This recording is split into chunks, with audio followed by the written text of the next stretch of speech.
Ya vamos a saludar al ministro de Justicia, Jorge Iván Cuervo, pero antes tenemos que comentar rápidamente, Espinosa, un informe que es bastante escandaloso y ha publicado esta mañana la unidad investigativa de Noticias Caracol, que tiene que ver con la paz, la política de paz total y unas informaciones bastante comprometedoras en lo relacionado con la negociación con el Clan del Golfo. ¿De qué se trata el informe? Sí, la revelación es un informe extenso, Marcela. La revelación más grande, me parece, es que apenas 3 semanas después de arrancar el gobierno Petro 2022, el entonces comisionado de la paz, Danilo Rueda, sostuvo una reunión con alias Jerónimo, uno de los comandantes del Clan del Golfo.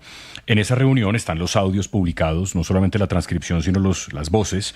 Ofrece, en nombre del gobierno, congelar las operaciones de la fuerza pública en las zonas de control de la organización. La grabación dice también que Rueda se compromete a frenar bombardeos, a desmontar operativos e infiltraciones, a depurar, esto me parece lo más grave, inteligencia policial y militar, e incluso a recibir reportes del propio clan sobre uniformados que desobedezcan esas órdenes para trasladarlos al ministro de Defensa.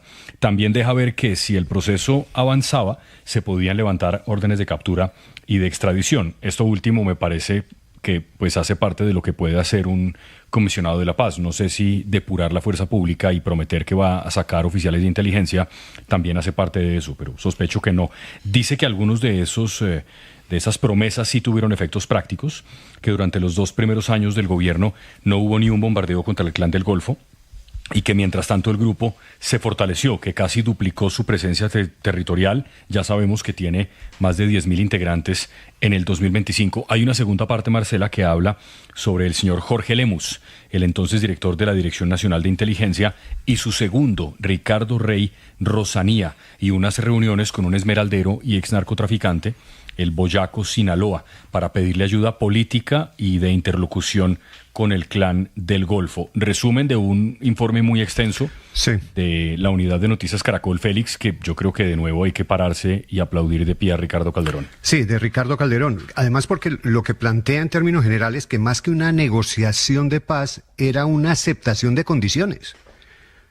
Porque es que es lo que es sorprendente. No, pero es que porque imagínese, obviamente Félix, estar hablando de comprometer la inteligencia, de depurar la fuerza pública, pues sí parece un poco difícil de defender. Claro, por eso le digo, es que en las negociaciones de paz, claro, hay que hacer concesiones, y entonces claro, hay unas zonas especiales y se suspenden operativos aquí y allá, después de establecer también una reciprocidad en esa conversación, pero acá lo que hay, en términos generales, es una aceptación de condiciones, que es otra cosa. Sí, pero además dicen en los audios, en los primeros audios, Félix, el señor Danilo Rueda le dice al señor Jerónimo, el comandante del Clan del Golfo, que ya hay una decisión tomada sobre depurar a inteligencia policial.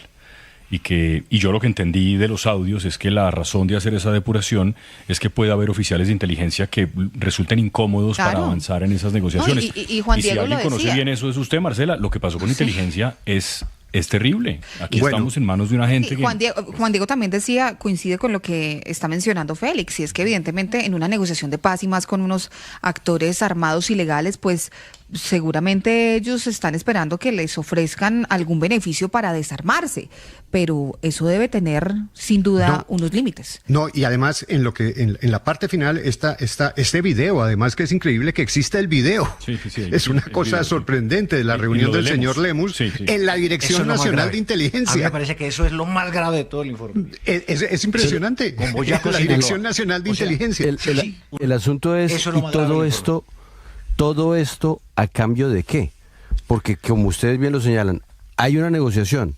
La negociación entonces implica ceder algo a cambio de que también del otro lado cedan.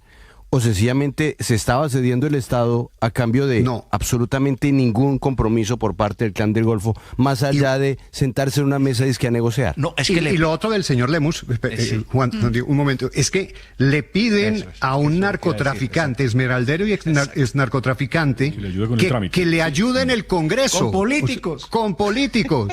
Pero y en medio de esa conversación incluso, el tipo, mira, yo ya estoy retirado del narcotráfico, ¿no? Pero si le aparece una liniecita, oiga, no. Pero y el señor Lemus sigue estando en el gobierno, ¿no? Hay que recordarlo, Espinosa. Él finalmente lo contrataron como asesor en una entidad del Ministerio de Hacienda. Él sigue estando en el gobierno, claro, por supuesto. Yo no sé si el señor Rosanía, eso no lo tengo claro, el que era su segundo en ese momento, pero el señor Lemus es asesor de la UNF, de la Unidad de Regulación Financiera. Bueno, pues valdrá la pena intentar buscarlo para que dé claridades, porque es muy grave lo que ha informado Noticias Caracol, Juan Pablo. Marcela, y otro elemento, y el presidente de la República, de lo que negociaba Danilo Rueda, de lo que hablaba el señor Lemus, ¿qué sabía? ¿Cuánto sabía? ¿Y hasta dónde estuvo de acuerdo con todo eso? Y creo que vale la pena, Espinosa, que revisemos y en un momento retomamos el tema. ¿Por qué salió finalmente Danilo Rueda del cargo de comisionado de paz, para que refresquemos un poco la memoria y también empecemos a buscar reacciones a esta investigación que es sin duda de la mayor gravedad? Pero aprovechemos que tenemos en línea al señor ministro de Justicia de Colombia, el ministro Jorge Iván Cuervo, para que también nos cuente qué opina de este informe. Ministro, buenos días, gracias por atendernos. Buen día, ¿cómo están? Muy bien, ministro. Bueno, Postcumbre. Aló. Sí. Pero yo me hago por aquí para escucharlos bien, ahora sí. Sí, lo estamos escuchando un poco lejos. Bueno, ministro, ¿escuchaba usted el resumen de esta información, de esta investigación que han adelantado nuestros colegas de Noticias Caracol? ¿Qué opina? Porque pues suena bastante difícil de defender. Imagínese usted, por más que sea una mesa de negociación, estar ofreciendo temas como la depuración de la fuerza pública, pues es bastante escandaloso al menos. Pues yo creo que sobre ese tema debe reaccionar el consejero comisionado Oti Patiño, que es el que recibe, digamos, la primera jefatura de esa oficina de parte de Danilo Rueda, y pues él hizo los ajustes que había que hacer en términos de negociación, en términos de ciertas líneas rojas, en términos del modo de la negociación. Así que yo creo que quien debe reaccionar y tiene buena información sobre eso debería ser el comisionado Oti Patiño, porque no es un tema directo de mi competencia. Sí, digamos, y entiendo su prudencia, pero sobre el tema, pues como que no tiene. No, entiendo su prudencia, pero sí, pues sentido. Usted es una autoridad en la materia, sí nos parece importante que al menos nos cuente si este tipo de temas que se mencionan en el informe, pues pueden ser incluidos en una mesa de negociación, si eso nos tiene que alarmar o de pronto se conversa siempre en una negociación y es que no nos habíamos enterado.